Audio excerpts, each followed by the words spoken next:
Bonjour tout le monde. Donc la séance dernière, on a parlé sur la sédimentation. Donc cette séance, on va parler sur la diagénèse. Donc on va répondre au cours de cette séance aux deux questions. La première question, on va répondre comment les sédiments se transforment en roches compactes. Et la deuxième, on va déduire la définition de la diagénèse et on va préciser ses principales étapes.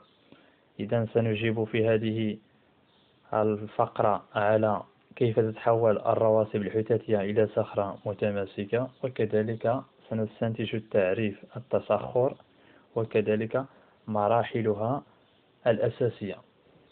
Donc voilà, ici on a dans le document 1 un sable mobile et dans le document 2 on a une grille consolidée. Donc on va voir comment se transforme le sable mobile en roche consolidée.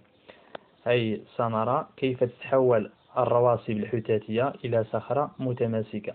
مثال هنا لدينا رمل تحول إلى صخرة خشنة. Donc voilà un schéma qui montre la transformation des sédiments en roches compactes.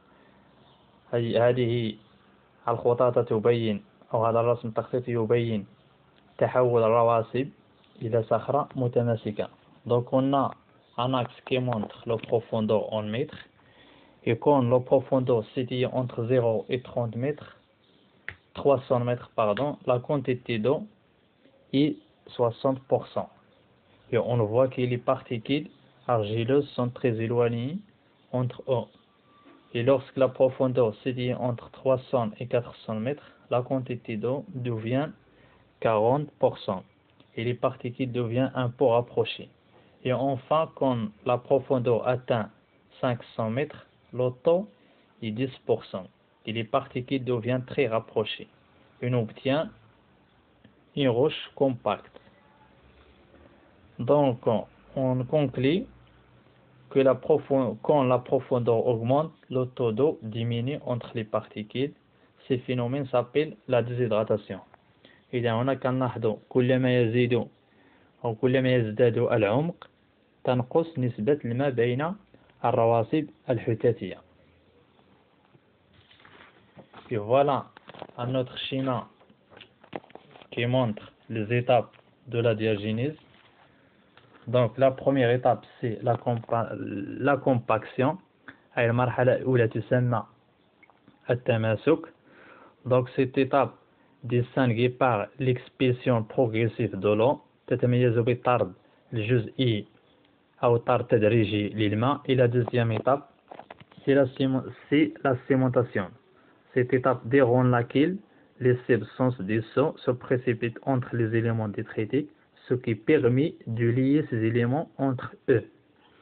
أي أن هذه المرحلة الثانية هي السمنة، أن تتميز بترسب العناصر الكيميائية بين جزيئات الحوتاتية مما يؤدي إلى تماسكها. Donc en général, en profondeur, sous l'action de la pression, les sédiments perdent de l'eau et se transforment en roches compactes par la compaction et la cimentation. Donc la diagénèse, c'est l'ensemble de processus physico-chimiques permettant la transformation des sédiments en roches compactes. إذا التصخر هي مجموعة من الظواهر الفيزيائية والكيميائية التي تؤدي إلى تحول الرواسب الحوتاتية إلى صخور متماسكة. Donc les étapes de la diagénèse, premièrement, l'accumulation et compaction, c'est l'effet de la pression. La deuxième, c'est l'expulsion progressive de l'eau se trouve entre les sédiments. Et le troisième, c'est la cimentation due à la précipitation des substances dissoutes entre les éléments détritiques. Donc voilà, on va clôturer cette séance. Et n'hésitez pas à poser vos questions. Et je vous dis à très bientôt pour un nouvel chapitre.